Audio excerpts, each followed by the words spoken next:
Eora, a world where mortals live, die, and are reborn through the turning of the wheel. The cycle of reincarnation watched over by the gods, and made possible through pillars of a mystical substance known as Audra. 5 years ago, you traveled from your home to the Dyrwood, a nation that had waged war against the incarnated god of light, Aethys, resulting in his destruction. The country suffered from a plague of Hollowborn, infants born without souls, that many believed was punishment for killing a god.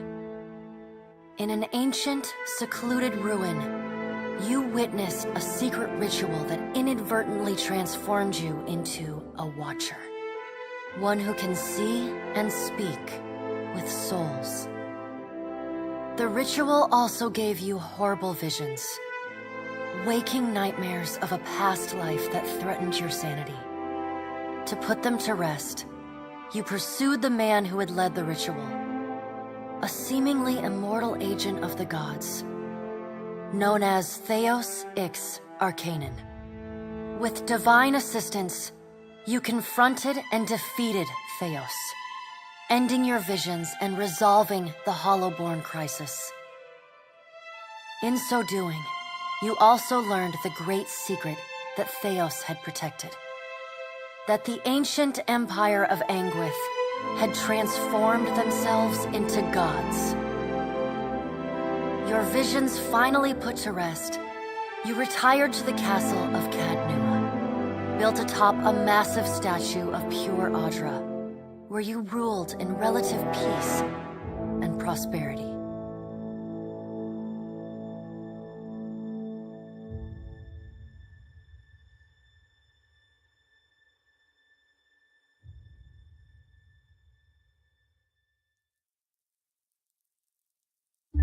Made a nice story. You fixing up that old keep? Lifting the curse? Must have told it 100 times.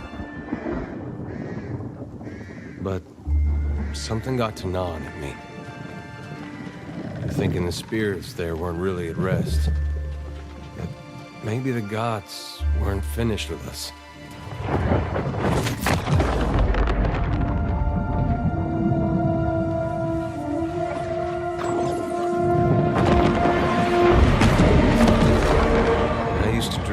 My God came back.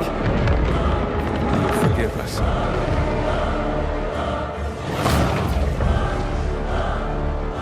Last the trouble with dreams. Sooner or later, we all have to wake up.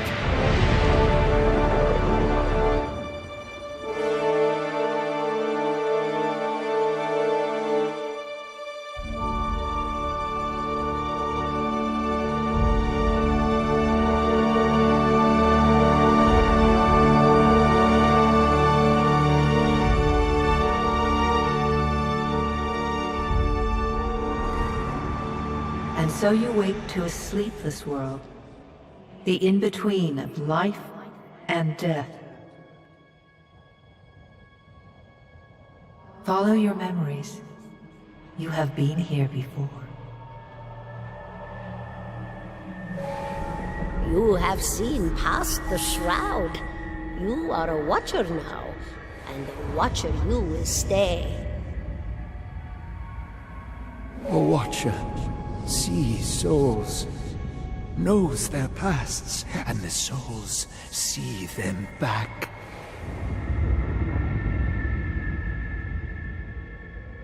A dubious honor, inheriting a fortress both broken and cursed.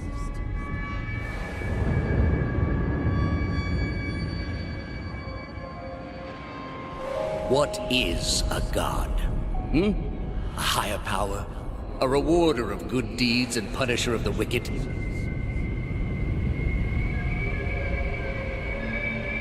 The gods aren't real, but something else entirely. Something created by people.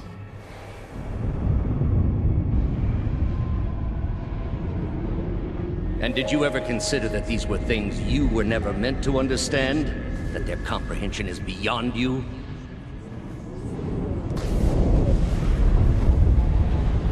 Let the world see. Let them decide what to do. The wheel has turned again, Watcher. Come.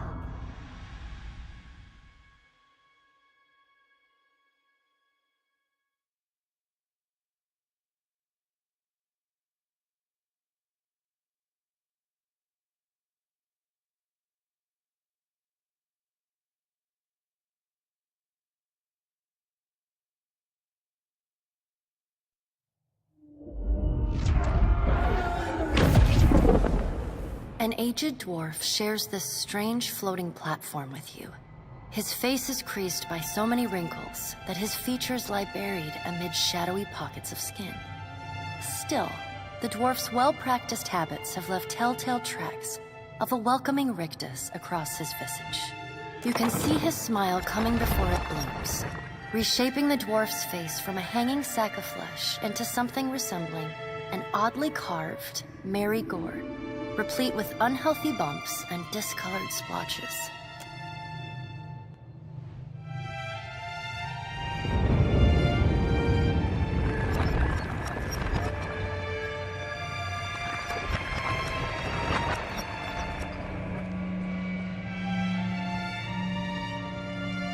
Sit, please.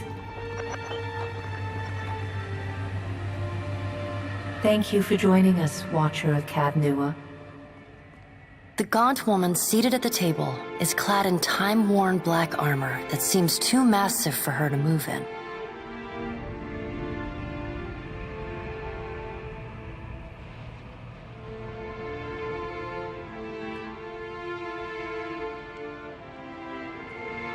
A pale, slender neck rises from the gorget, topped by a hollow face.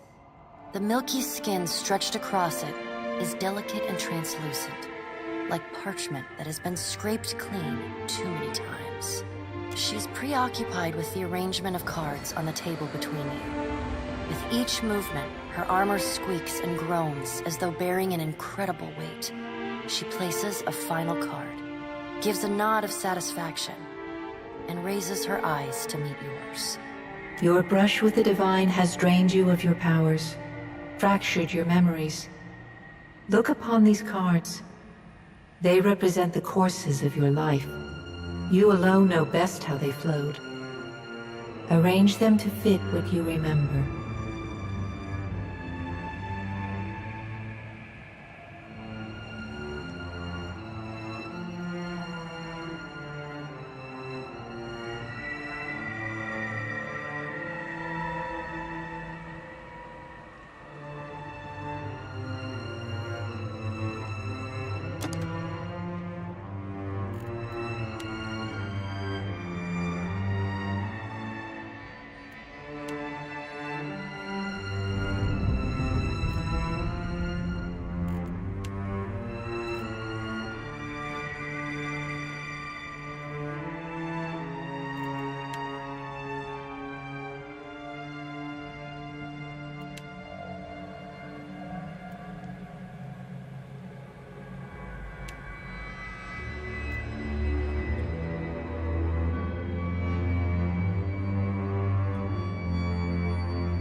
Does everything appear to be in order? Good. Welcome to the Beyond. I am Berath. One half, anyway. She points a finger in the direction of the dwarf who led you here. Though the movement is slight, her gauntlet squeaks like a rusty hinge.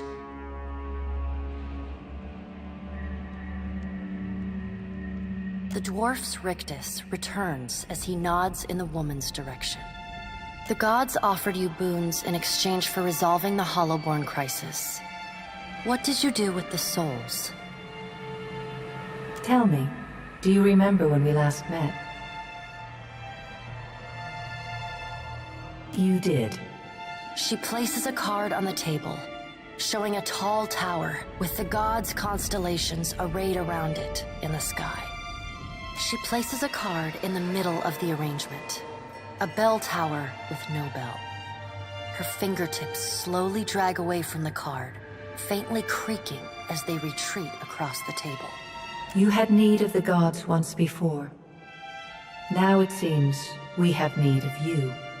The being that occupied Otnua's statue beneath your castle was the dead god, Aothus. Of this we are certain. What we do not know is what his intentions are.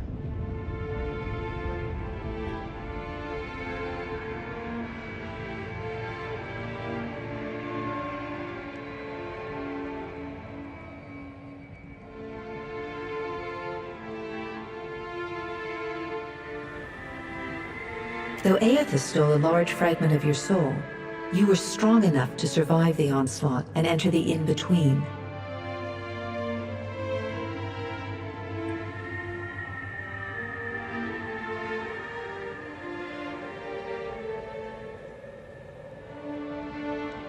You and he are still connected.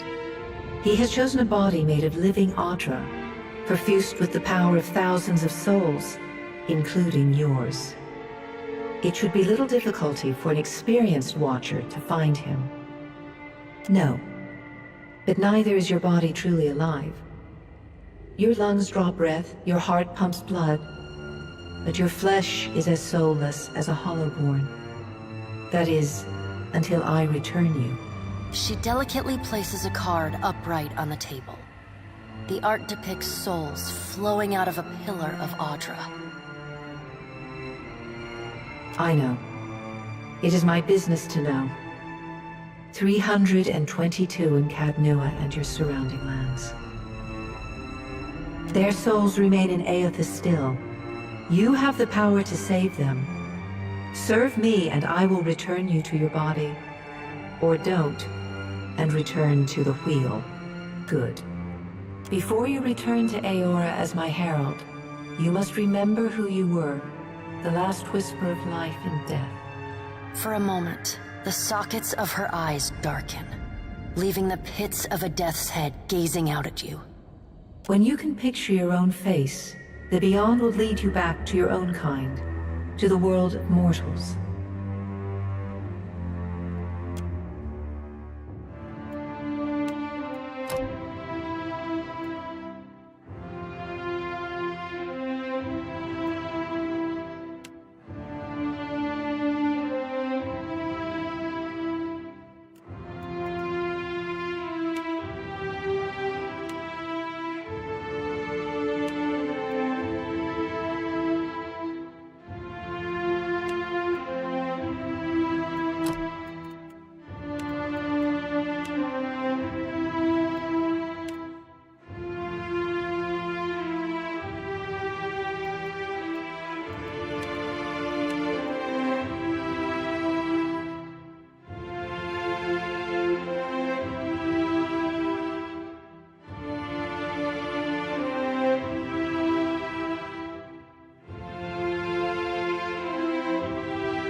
Take him down! Keeping quiet, huh? Follow me.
Go forth now, Watcher, as my herald. Know that I do not give you this title lightly. When the time comes, you will have the power to reveal the souls that cling to you, to open the gateway from the in-between to the waking world. Find Aethys. Learn his plans. When I have cause to talk to you, I will summon you. With a quick gesture of her hand, you feel a sharp pain in what would be your chest. The pain continues, intruding deeper into your soul.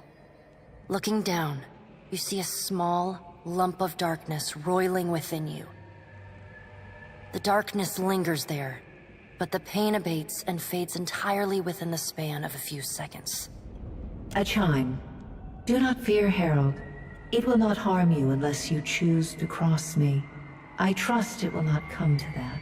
Her gauntleted hand gestures to the dwarf, hovering nearby.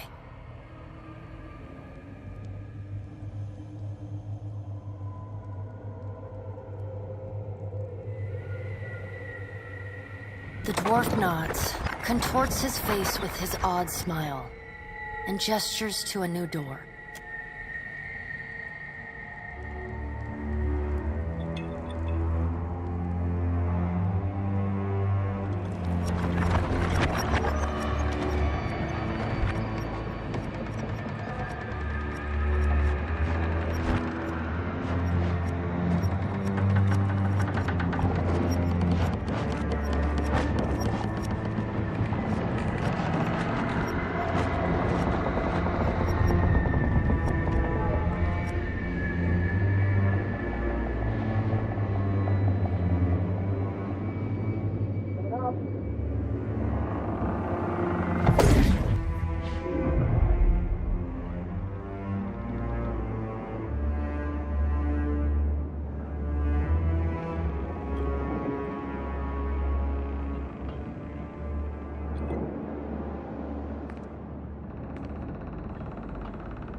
The return to your body feels like waking after a fitful drunken sleep.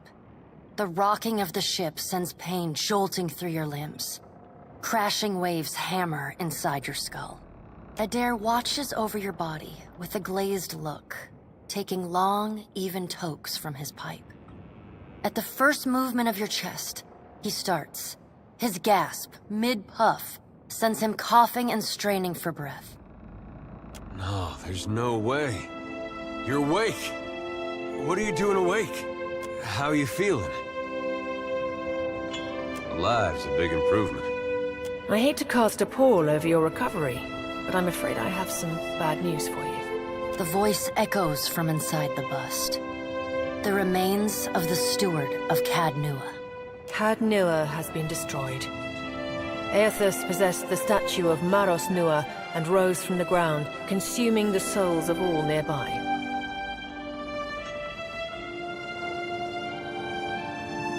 It is only by the exceptional strength of your soul that you survived. And even then, just barely. The further Aethys withdrew, the weaker you became.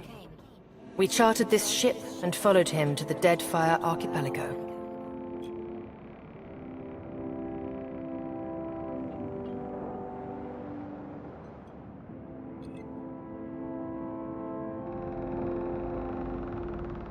I know not how, but it seems he has retained a piece of your soul, and proximity to it has brought you back. How could you know all that? You've been faking on us. He... Misfortune's brewing topside. Magrans fires, the captain stirs. An older man with ale-sour breath rubs his bloodshot eyes and stares at you. Engrim, the smell of drink on your breath could wake the very dead. Now what's this about? Pirates. They're demanding parley with you, Captain. I know this is asking a lot, but you better arm yourself and get on deck. Should be some gear in there. All right, now make some use of it.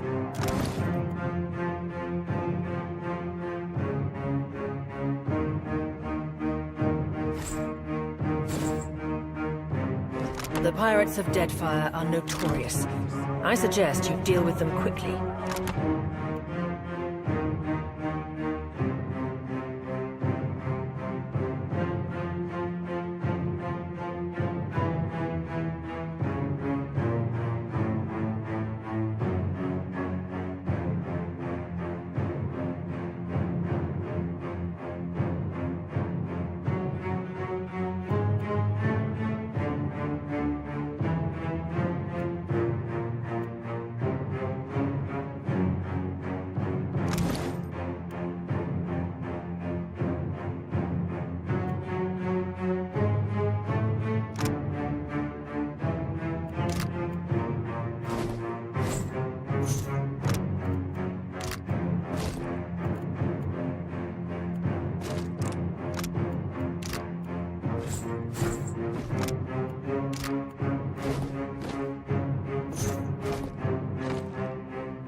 What have we here? A little sloop? Lost and alone in the storm? I'll be taking your ship now, if you don't mind. And especially if you do. Well, at least he asked. I am a gentleman of fortune. Give her up easy, and I'll see you get a swift death. It'll be bloody and agonizing, sure. But at least it'll be quick.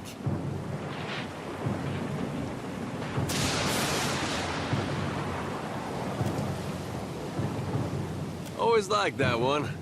Sometimes I like to wiggle the finger like it's tickling. Oh, I like your spirit.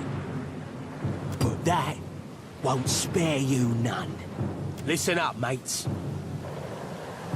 I'm off to spear me a bigger fish. One with sharper teeth like.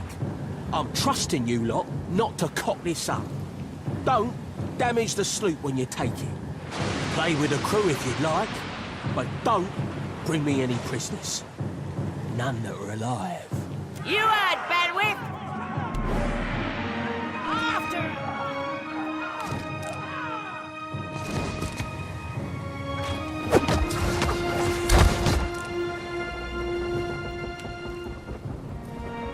Defend the ship!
You've been getting a lot of sleep so far on this trip.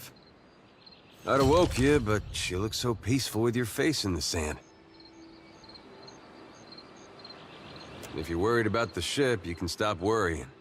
It's wrecked right over there. So far, it's just you and me and the chair lady over there. It's a relief to see you awake, my lord. I worried you were in for another long sleep. Shh. It's right behind you. Unfortunately, I believe we'll be needing the Defiant yet. Unless you mean to settle down on the island for good.